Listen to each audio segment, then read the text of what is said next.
ফুলকপি আলু মাছের ঝোল হবে। তো সেই রান্নাটা তোমাদের সাথে শেয়ার করছি। সিম্পল রান্না একটা। তো প্রথমে আমি কড়াতে তেল দিয়েছি। তেলটা গরম হয়ে গেলে আমি বড়িগুলো আগে ভেজে নেব।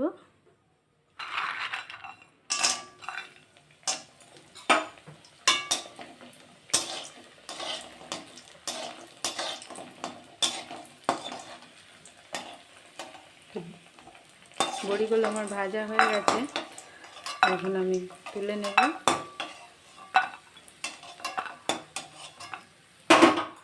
একই তেলে আমি এখন মাছগুলো ভেজে নেব। তো বড়িটা আগে ভেজে নিলাম। মাছ ভাজার পরে বড়ি ভাজলে বড়ির মধ্যে একটা মাছের গন্ধ চলে যায়, তার জন্য। তো প্রথমে 3টে ভাজছি, তারপরে 3টে ভেজে নেব।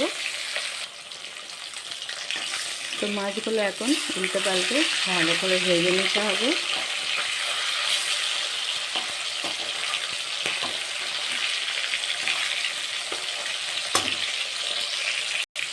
তো মাছ ভাজা আমার প্রায় হয়ে এসেছে, আমি তুলে নেব। বাকি মাছগুলো ভেজে নেব, তারপর রান্নাটা আমি ফিরে আসছি। তো মাছ ভাজা আমার সব হয়ে গেছে। কড়াইটা ধুয়ে এখন তরকারিটা করব, তার জন্য আমি তেল দিয়ে দেব। ফুলকপিটা প্রথমে আমি ভেজে নেব। ফুলকপিটা গরম জলে আমি একটু ভাপিয়ে নিয়েছি, তারপরে নুন হলুদ দিয়ে আমি ভালোভাবে ভেজে নেব। তো তেলটা গরম হয়ে গেছে, এখন আমি ফুলকপিগুলো সুন্দর করে ভেজে নেব।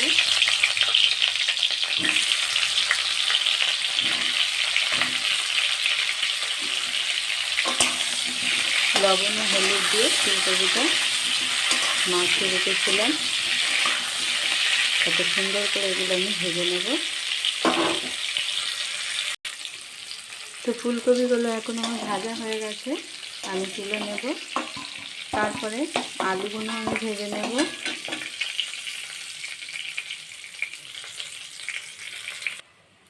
একই তেলে আমি আলুগুলো ভেজে নেব সুন্দর করে। তোমরা ভাজতে পারো, নাও ভাজতে পারো, কিন্তু আলু ভাজলে মাছের ঝোলে আলুটা খেতে খুব ভালো লাগে। তো আমি এর জন্য তরকারির আলুগুলো ভেজে নিই।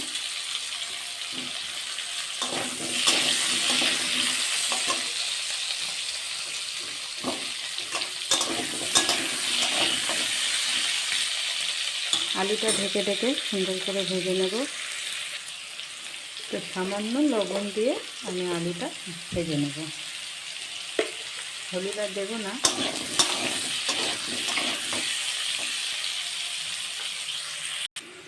তো আলুগুলো আমার ভাজা হয়ে গেছে লাল লাল করে, এখন আমি তুলে নেব।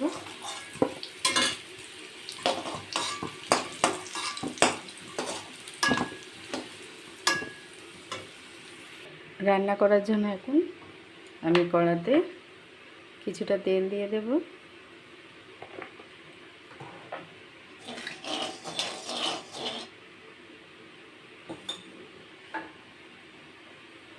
এখানে একটা পেঁয়াজ দেব। এই রান্নাতে আমি রসুন দেব না, একটা পেঁয়াজ দেব। তো পেঁয়াজটা আমার লাল লাল করে ভাজা হয়ে গেছে, এখন আমি একটা বড় সাইজের টমেটো দিয়ে দেবো। টমেটো ছাড়া তরকারি ভালো লাগে না।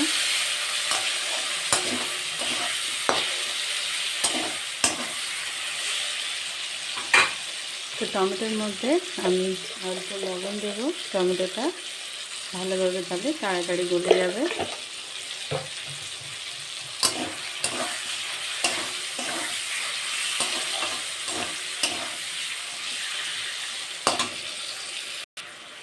তো টমেটোটা ভালোভাবে গলে গেছে, বাকিটা কষতে কষতে গলে যাবে। দুটো কাঁচা লঙ্কা দিয়ে দিলাম চেরা। তারপরে আমি এখানে দিয়ে দেবো আলুগুলো। ফুলকপিটা আমি পরে দেব। ফুলকপিটা সুন্দরভাবে ভেজে নিয়েছি, তো এখন থেকে কষলে গলে যেতে পারে। তো আলুটা আগে আমি কষে দিই, তারপরে ফুলকপি দেবো। তো এখন আমি একে একে সব মশলাগুলো দিয়ে দেবো। এখানে দিয়ে দেবো আমি জিরে ও আদা পেস্ট করা, একটু নাড়াচাড়া করে তারপর আমি মশলা দেবো, হলুদ, লঙ্কা, ধনিয়া গুঁড়ো।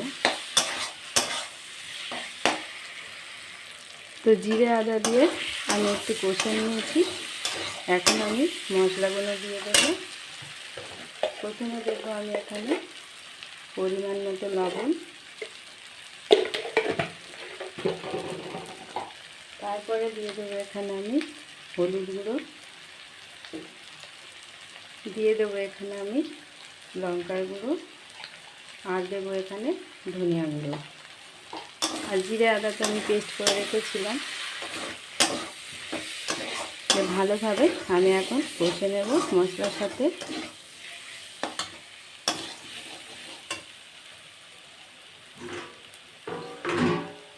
অল্প জল অ্যাড করবো আমি।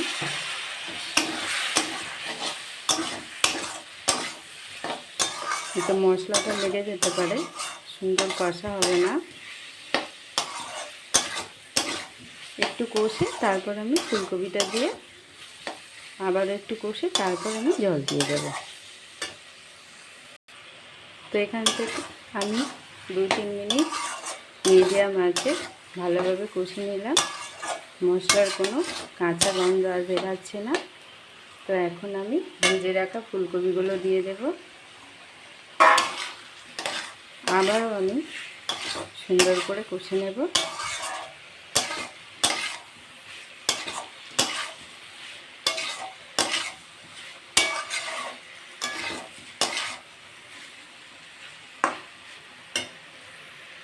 তো ফুলকপি দেওয়ার পরে আরও 2 মিনিট মিডিয়াম আছে সুন্দর করে কষে নিলাম।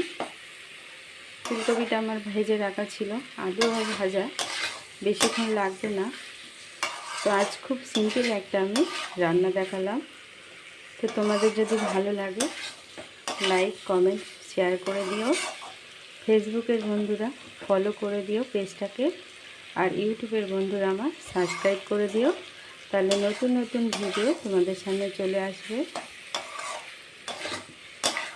তো এখন সুন্দরভাবে কষা হয়ে গেছে। এখন আমার প্রয়োজন মতো জল দিয়ে দেব।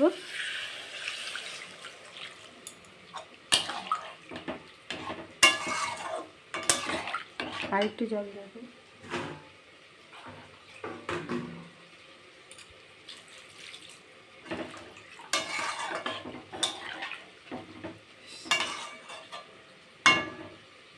আর জল রাখবে না, কারণ আমার সব ভাজা আলু টালু সুন্দর করে ভেজে নিয়েছি আগে। তো এখন এটাকে ঢেকে আমি সিদ্ধ হতে দেব, তারপরে মাছগুলো দিয়ে দেব। তো ঢাকা খুলে এখন দেখব আলুগুলো সিদ্ধ হয়ে গেছে কি।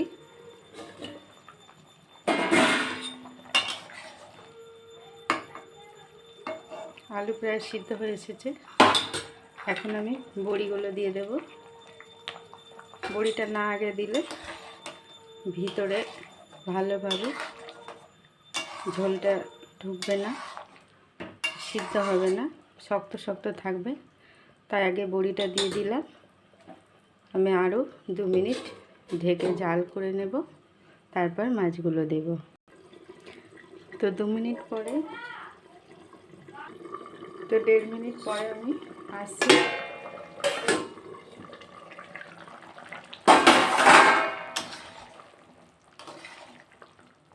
বড়িগুলো বেশ সিদ্ধ হয়ে গেছে, আলুও সিদ্ধ হয়ে গেছে। 2-1টা আলু আমি এভাবে একটু ঢেলে দেব।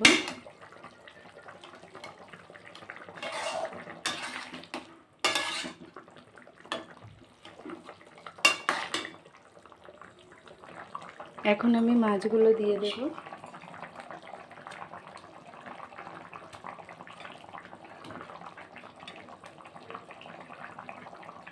সব মাছগুলো দেওয়া হয়ে গেছে। এখন ফুটে উঠলে আমি নামিয়ে নেব।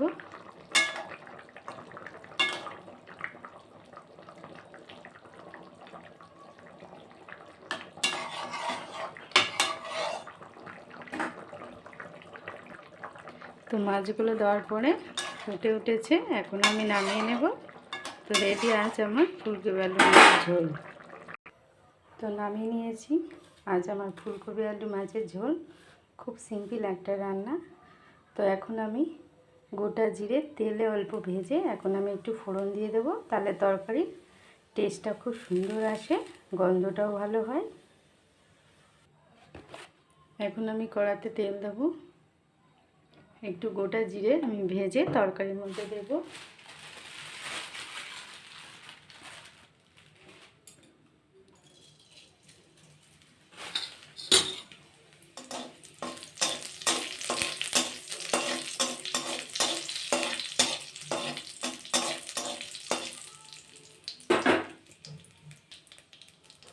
জিরে আমার ভাজা হয়ে গেছে, এখন আমি তরকারির মধ্যে দিয়ে দেবো এটা। এখন আমি জিরে ফোড়ন দিয়ে দেবো উপর থেকে।